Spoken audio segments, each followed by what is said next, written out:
All right, everybody. So what I want to do tonight is take you through the process of identifying areas of remnant native forest within plantations in Richmond Range. This is a group exercise that we will do collectively.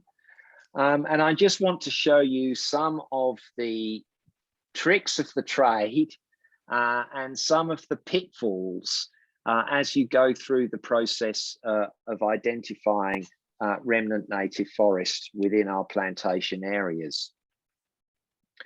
So as I've explained previously, the areas in red represent all the remnant native forest in Richmond Range as it existed in 1997. So I've already gone through this somewhat painstaking process of delineating all these polygons. The areas in teal or cyan or light blue or whatever you want to call it represent those areas that are contain native forest now.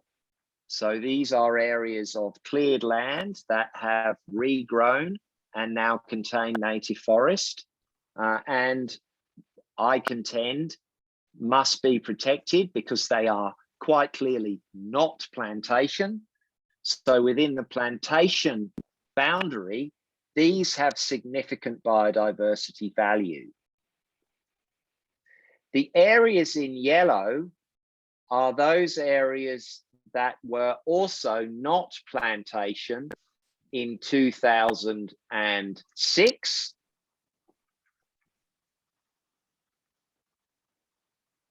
And which have continued to thrive since 2006.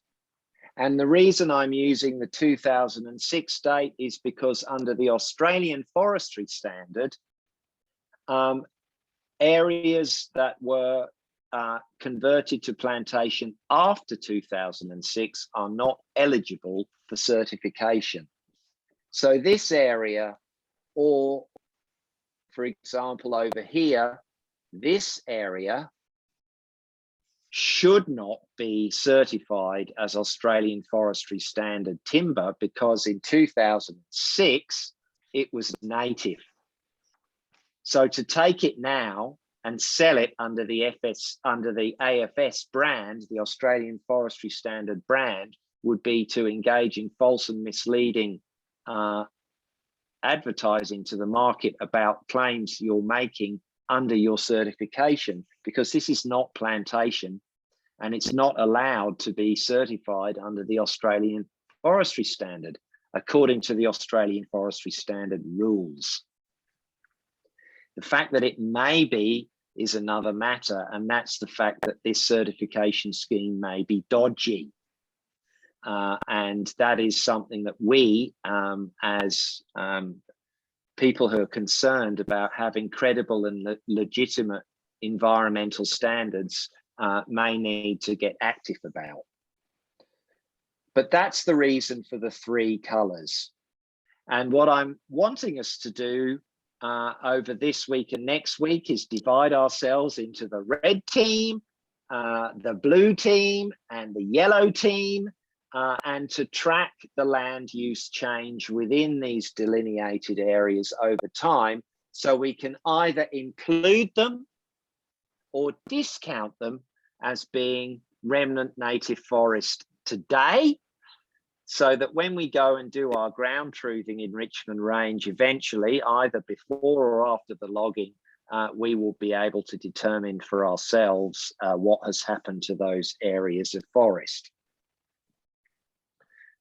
So I'm now going to take you to a particular couple of polygons. You'll notice the area here, if I turn off the plantation hardwood here, and then turn on the full set of polygons that you have I can just get them up. Here they are. These have been the reason for some of your confusion about having purple polygons within your KMZ files. I put these 2 polygons in deliberately.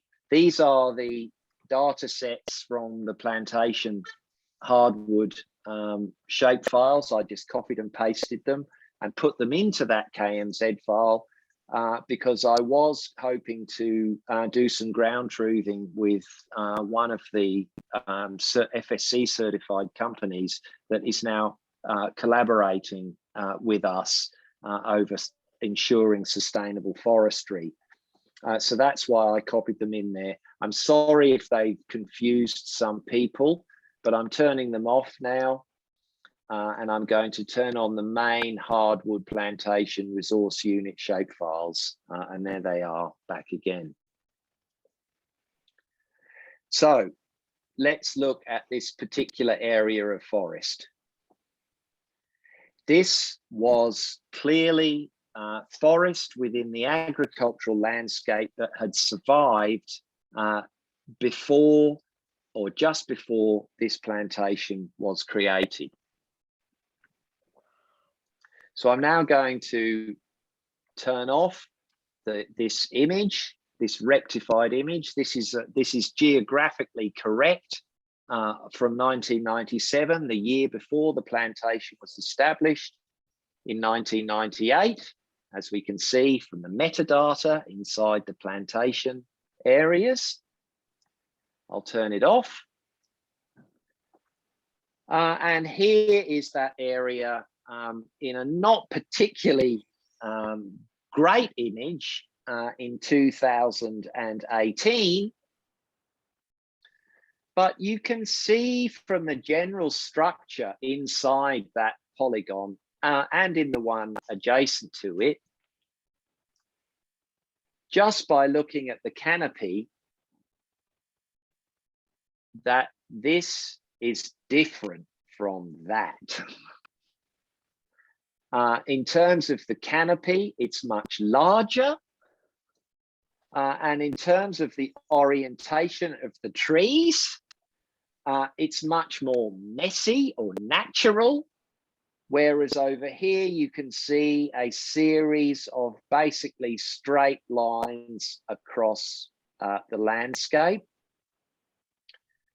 I would say this has probably been thinned, and what we are looking at here is a thinned plantation.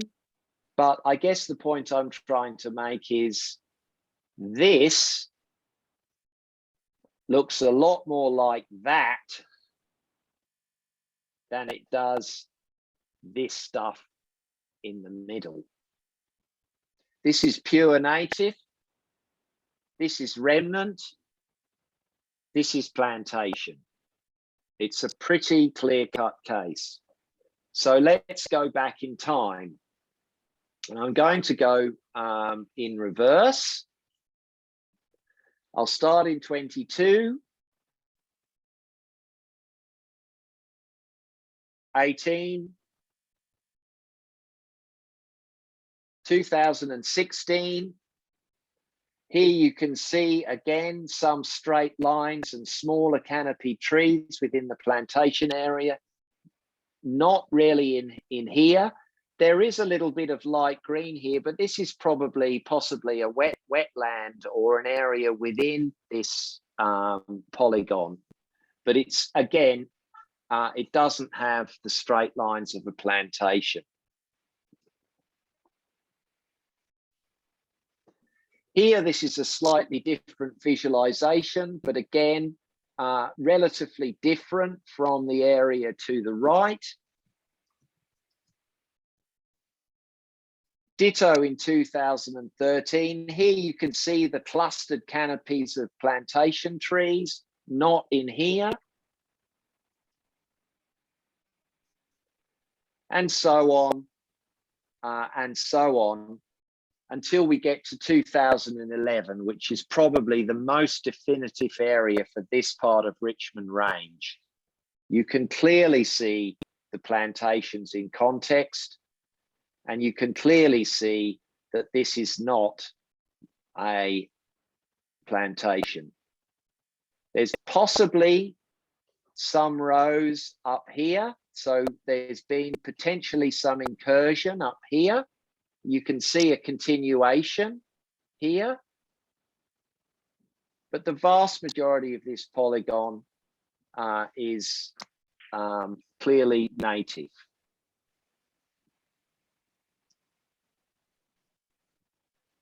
In 2009, 2006, very clear here, but here, if you were to start at this polygon in 2004, you would immediately dismiss it as plantation. What has happened is what is called a datum shift. Yep. So this is basically what's happened is Google has used a different satellite with a slightly different angle on the Earth to take this set of photographs, and it's resulted in a shift in the data. So this is the main thing that you have to be aware of when you go back through the historical imagery. 2004, big datum shift. 2006, somewhat of a shift as well. But by 2011,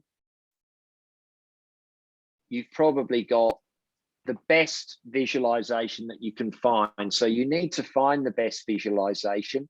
And the reason why I'm saying it's the best is not because we can use it to trick forestry the best. It's because it most accurately reflects what's on the ground. So if you look at this particular plantation subunit here, just ignore the polygons for a minute because it pretty much looks like this whole area is being cleared. But what I want you to look at is the road and the edge of the plantation. It pretty much conforms with forestry's own data for the delineation of this particular plantation subunit.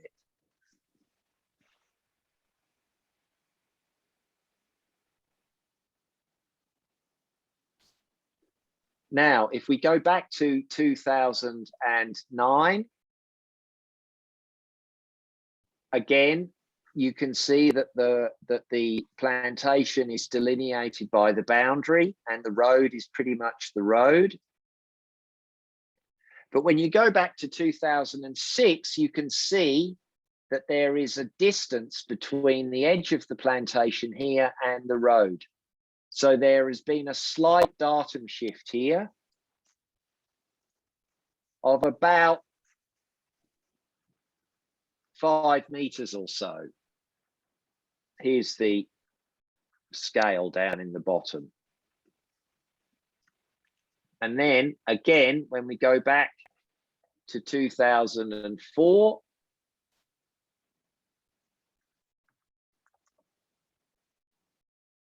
a shift in the other direction. And we now have this area of forest inside the road. So essentially the trick in this process is to go through the years and to find the most accurate representation of what's happening on the ground. So that's really a kind of warning and a heads up for the exercise that I want you to do.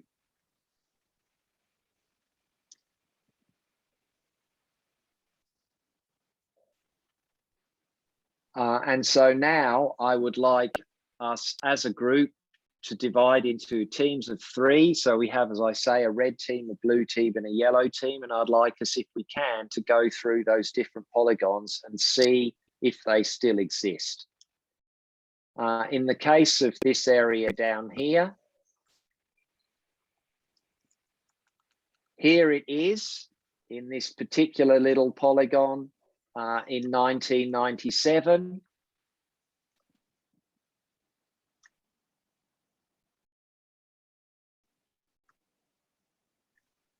if we just put on the historical imagery underneath, let's go to 2011, because we know that's a good year in this particular area for good resolution and accuracy. Let's turn it off. Let's see what's happened to it. That area has gone. It's plantation. And while you might say, oh yeah, but perhaps they're original trees. There may be an original tree down here. This is true. But up here, this area has been cleared. This area has been cleared. So we might be arguing the toss when we redraw this polygon that perhaps this area is now what's left of the remnant. So Tim, a question. When you click on it and it says the plantation was in 2098, but obviously they've done something in between then. Is that just thinning? Is that recorded somewhere in their documents?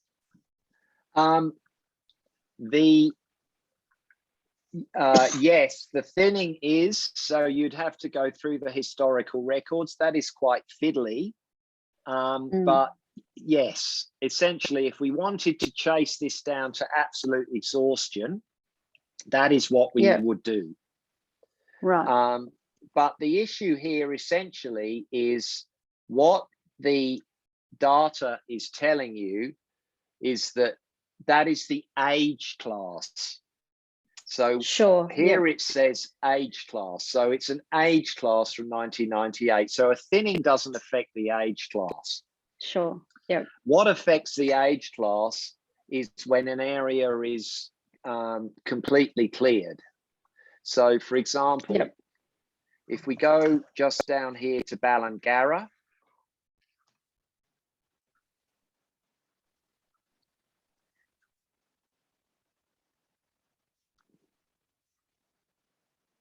and I want us to focus particularly on this area that, again, looks a bit like an elongated chook. When we click on the metadata that Forestry provided me last year for this particular polygon, we get age class 2020. But when we turn on the historical viewer,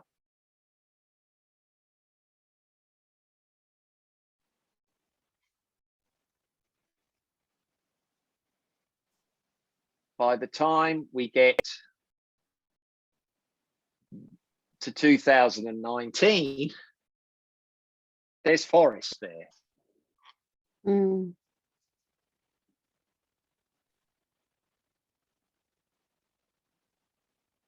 And in 1979, this is what that area looked like. A bit scrubby, a bit picked over, but nevertheless, in 1979, there was quite a lot of bush left in that particular area. But because it was completely cleared in 2020, or actually in 2019, according to Google Earth, completely cleared, we have an age class from 2020. 2020. Yep.